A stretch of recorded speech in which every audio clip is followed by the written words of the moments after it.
Bienvenue. Aujourd'hui, on se penche sur une énigme assez fascinante au Japon, Yonaguni. Oui, une structure sous-marine immense près de l'île de Yonaguni. Ça ressemble un peu à une pyramide, mais sous l'eau. Exactement. La grosse question est-ce que c'est naturel ou est-ce que c'est l'homme qui a bâti ça il y a très longtemps? C'est ça. On va regarder un peu les arguments en s'appuyant notamment sur ce qu'en dit Graham Hancock dans Civilisation égloutie. Notre objectif, c'est de voir les points de vue qui s'opposent, quoi. Et puis de réfléchir à ce que ça change pour la préhistoire japonaise, la culture Jomon surtout. Alors, tout commence en fait en 1986. C'est un plongeur du coin, Kiariro Aratake, qui tombe dessus. Le site principal, on l'appelle Point Iseki. Et c'est comment, ce site? Qu'est-ce qu'on y voit? C'est assez impressionnant. On voit des espèces de terrasses immenses, très plates, des angles qui ont l'air droits, presque taillés, des sortes d'escaliers aussi. Ah oui, Ouais, c'est c'est imposant. monumental. Et ça se trouve entre 5 et 30 mètres de fond.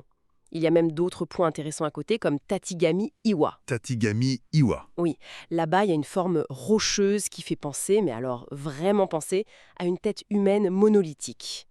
C'est troublant. D'accord. Bon, alors, entrons dans le débat. Nature ou culture?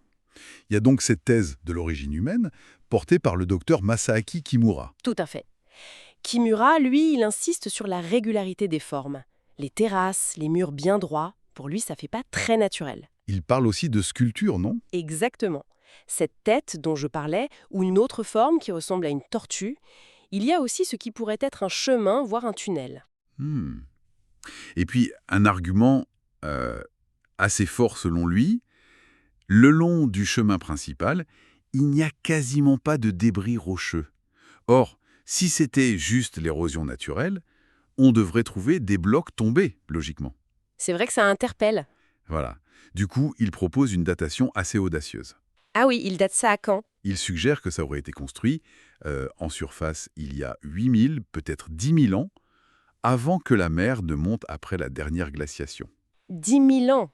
Ça nous mettrait en plein dans la période Jomon ancienne, au Japon. C'est ça. Et c'est là, évidemment, que les géologues ne sont pas forcément d'accord. Ok, alors l'autre thèse, c'est quoi? L'origine naturelle. Oui, défendus par des gens comme Robert Schoch ou Wolfishman, leur argument principal, c'est la roche elle-même. C'est du grès et de l'argilite. D'accord. Et alors, bah, ce type de roche, ça a une particularité. Ça se fracture naturellement, en suivant des lignes très droites et même des angles droits. C'est dû à la structure de la roche, au courant, à l'activité sismique aussi. C'est une zone très active. Donc, ces formes qui nous paraissent si régulières, les terrasses, les marches, ça pourrait juste être le résultat de l'érosion naturelle sur ces lignes de fracture. C'est l'hypothèse de beaucoup de géologues, oui. Ils disent, regardez, on ne trouve pas de marque d'outils clairs, indiscutables, pas de preuve formelle d'intervention humaine en gros. Voilà. Schorsch, au début, était très très sceptique. Il a un peu nuancé après, en disant qu'il ne pouvait pas exclure à 100% que des humains aient modifié un peu des formes naturelles préexistantes. Une sorte d'aménagement léger, quoi. Une modification, c'est déjà intéressant comme nuance. Oui, mais Wishman, par exemple, reste lui convaincu que c'est entièrement naturel. Des surfaces érodées classiques pour ce type de géologie, point final. D'accord. Mais si on revient à la datation de Kimura, 10 000 ans, et ce lien avec les Jomon, on les connaît pour leurs poteries, les plus vieilles du monde d'ailleurs. Oui, des 16 500 ans avant aujourd'hui. C'est incroyable. Mais on les imagine souvent comme des chasseurs-cueilleurs assez simples, non?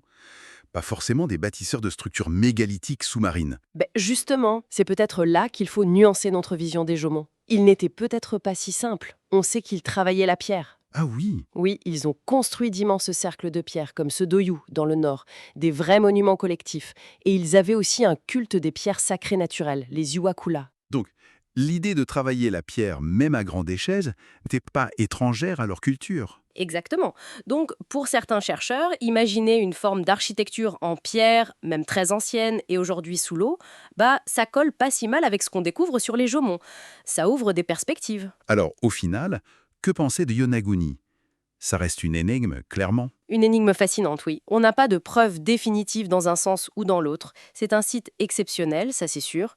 Mais est-ce qu'il est exceptionnel par nature ou parce que des mains humaines l'ont façonné? Difficile à dire. C'est d'un bon exemple de ce conflit, parfois, entre l'interprétation purement géologique et une archéologie qui ose envisager d'autres possibilités, face à des choses qui sortent de l'ordinaire. Tout à fait. Et au-delà du débat nature-culture, Yonaguni nous pousse surtout à réfléchir. À réfléchir au potentiel de ces cultures anciennes et à tout ce qui a pu disparaître sous les eaux quand les océans sont montés après l'ère glaciaire. Il y a peut-être toute une partie de notre histoire qui est là, sous la mer. C'est ça. Et si jamais Kimura a raison et que des humains ont modifié ce site il y a 10 000 ans, Alors là, ça change tout pour les Jomons. On passerait de chasseurs-cueilleurs potiers à... peut-être des pionniers de l'architecture mégalithique. Exactement. Et ça pose une question encore plus large et assez vertigineuse.